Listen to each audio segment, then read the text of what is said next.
Anyways, someone in the chat brought up VeggieTales, and for whatever reason my mind went straight to like the weirdest version of that sort of thing, which is of course the Batman of Christianity, Bibleman.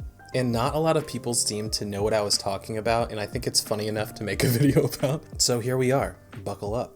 The purple and gold caped crusader of salvation, Bibleman. Before we get too deep into the weeds of Bibleman, there are some blatant anti-Semitic references that I believe are just truly awful. So with that out of the way, Bibleman is a trilogy that ran from 1995 to 2010. To start you off the way that I was introduced to Bibleman, let's just play the intro. Miles Peterson, a man who had it all. Wealth, status, success. Still, something was lacking. And in his darkest hour, the words of a single book began to change his life. Bible. And at last, Miles Peterson felt the burning desire to know God. Inspired by the Word of God and equipped with unyielding faith, Miles pledged to fight evil in the name of John Cena.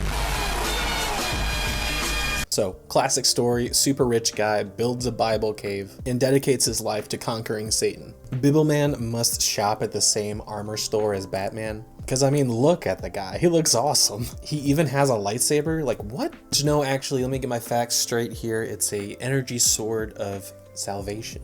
Which apparently you could buy a Bibleman lightsaber? Like, what? Which I need one right now. If anyone has one, please sell it to me. Where can I buy one? Even more impressive than the lightsaber, Bibleman is a one-man show. The actor that plays Bibleman also wrote, directed, and produced all of the Bibleman content that exists. And as cool as that is, it kind of makes me cringe a bit.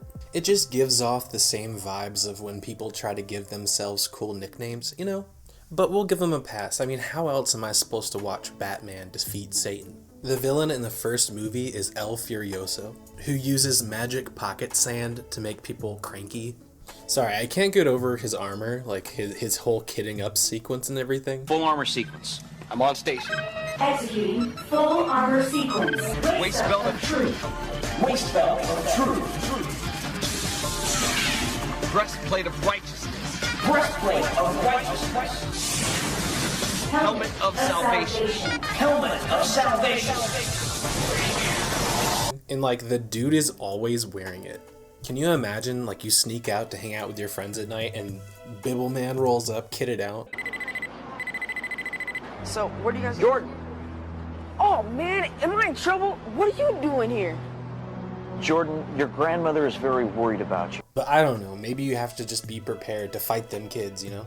But more likely, it's probably just because the show is very self-aware, and I applaud them for that, honestly. And y'all, the theme songs go insano style. I mean, just listen to this.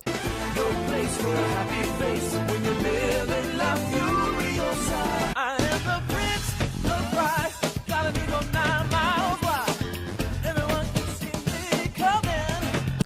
Something else I find strange is that they make the villains like super cool. Like I'm not a religious expert by any means, but shouldn't you make Satan less cool to like not make kids want to be like him? Maybe that just says something about me.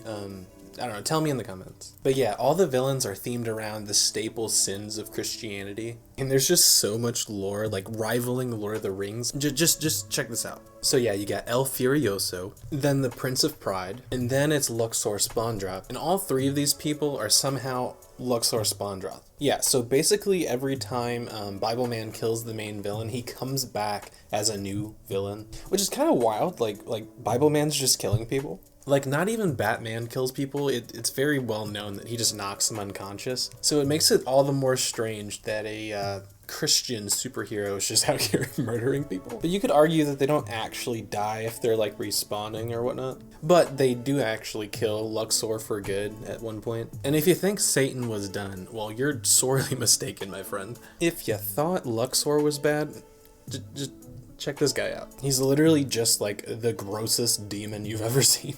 But in the biggest shock of the century, Bibleman actually is guilty of one of the major sins himself. Can anyone guess what it is? I'll wait. Did you guess right? Did you guess it was pride?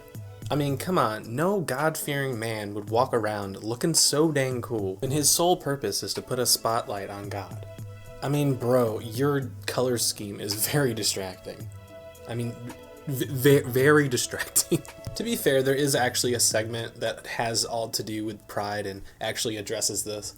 Man, you look larger than life. Yeah, I know. But that's the problem. These sketches draw attention to me instead of focusing on God. And they should draw attention to him. Which, in a impossible turn of events, he actually ends up looking cooler later on in the series. Like, my guy, what are you doing? Don't even get me started on this whole like laser light show that happens. I love it. I don't know what else to say.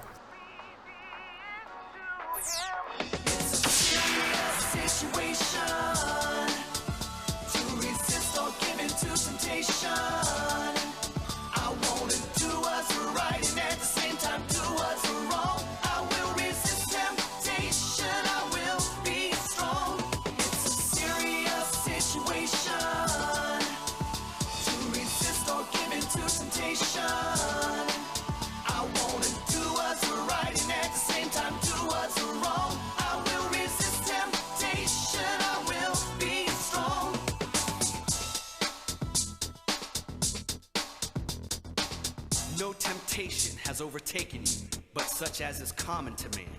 And God is faithful, who will not allow you to be tempted beyond what you are able. But with the temptation, will provide the way of escape also, that you may be able to. Help! Somebody help! Bibleman? No, it's Bible Girl. Give it up. Soon we'll have you in bind. God will bind you, and he will cut us loose. Jesus said, if you are truly our disciples, you obey my teachings. And you shall know the truth, and the truth will set you free.